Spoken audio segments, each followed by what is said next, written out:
ఇదే. ముందు తల్లిదండ్రులు భక్తి పరులుగా ఉంటే వారి పిల్లలు ఆ మార్గంలో నడుస్తారు. వారి పిల్లలు ఆ మార్గంలో నడిస్తే చూడండి, ఈనాటి కాలంలో మరి యవనస్తులు ఎక్కువ మంది చనిపోతున్నారు. వారి దీపాలు ఆరిపోతున్నాయి, వారు మరణానికి గురైపోతున్నారు. అందుకన్నాడు పరిశుద్ధ గ్రంథములో,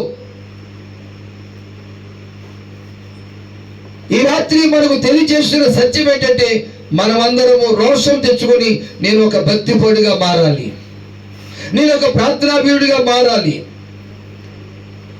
ఇశ్రాయేలీలు తమ్మును తాము భక్తిహీనులుగా చేసుకుంటున్నారండి.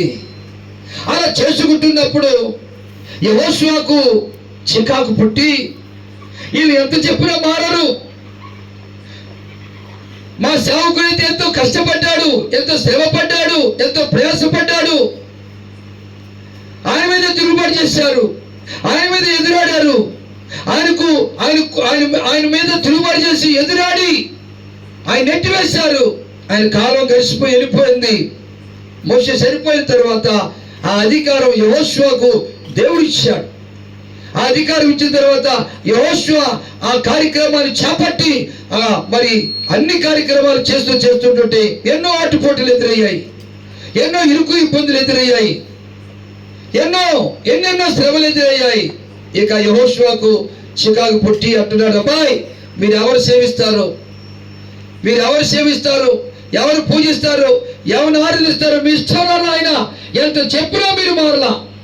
మోసే చెప్పి చెప్పి చెప్పి చెప్పి తన గొంతు స్వరము బలహీనత చెందిపోయినా కానీ వినలేదు. నేను కూడా చెప్పినా వినట్లేదు.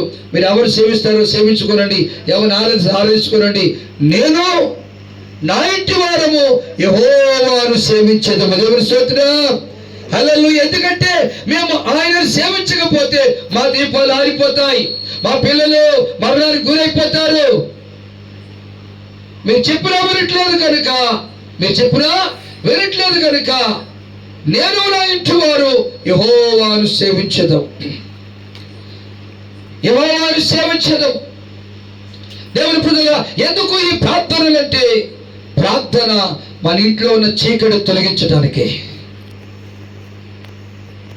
ప్రార్థన మన ఒంట్లో ఉన్న బాధలను తొలగించడానికి, ప్రార్థన మనకు ఎదురవుతున్న అవరోధాలను శ్రమలను తొలగించడానికి. రోమాపత్రిక 10వ అధ్యాయం, రోమాపత్రిక 10వ అధ్యాయం చూడ మాట చదువుకుందాం. అపోస్తలుడైన పౌలు భక్తుడు ఒక మాట తెలియజేస్తున్నాడు. రోమీయులకు రాసిన పత్రిక, ప్రైజ్ ది లార్డ్, హల్లెలూయా, 10వ అధ్యాయం 12వ వచనం. అయ్యా 10:12 యూదులని గ్రీకు దేశస్థులని భేదము లేదు, ఒక్క ప్రభువే అందరికి ప్రభు అయ్యుండి తనకు ప్రార్థన చేయవారందరి ఎడల కృప చూపుటకు ఐశ్వర్యవంతుడై ఉన్నాడు. చూసారా, పాస్టర్ గారికి అక్కడి చదివితే బాగుంటుందని అటు దూకేస్తున్నాడు. ఏమంటే నా అంశం వేరు, ఈ అంశం వేరు అయిపోతుంది. ఇక ఏమంటున్నాడు, యూదులని గ్రీకు దేశస్థులని ఏ భేదము లేదు, ఒక్క ప్రభువే అందరికి ప్రభు అయ్యుండి తనకు ప్రార్థన చేయవారు అందరి ఎడల కృప చూపుడు. ఎవరి ఎడలట? ప్రార్థన చేసేవారు అందరి ఎడల, ప్రార్థనకు వచ్చేవారు అందరి ఎడల, స్తుతించేవారు అందరి ఎడల, దేవుని సన్నిధికి వచ్చి, దేవుని ఆలయానికి వచ్చి, దేవుని మందిరానికి వచ్చి ఎవరైతే ప్రార్థన చేస్తారో, ప్రార్థన చేస్తున్న వారి ఎడల కృప చూపుటకు. ఏం చూపుటకు? కృప. మందిరానికి వచ్చి ప్రార్థన చేసింది అన్న కృప చూపడే లేదా? ఎండిపోయిన గర్భాలు తెరిచాడు,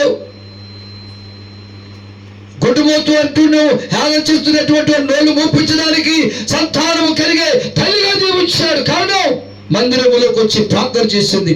ప్రార్థన చేసింది కనుకనే దేవుడు ఏమిచ్చాడు? కృపనిచ్చాడు. మనం కూడా ఏం చేయాలి? ఏం చేయాలంటే రవి గారు ఏం చేయాలట? ప్రార్థన చేయాలి. ప్రార్థన చేయాలి. ప్రార్థన చేయటానికి మన మనస్సు వంచాలి, శిరస్సు వంచాలి.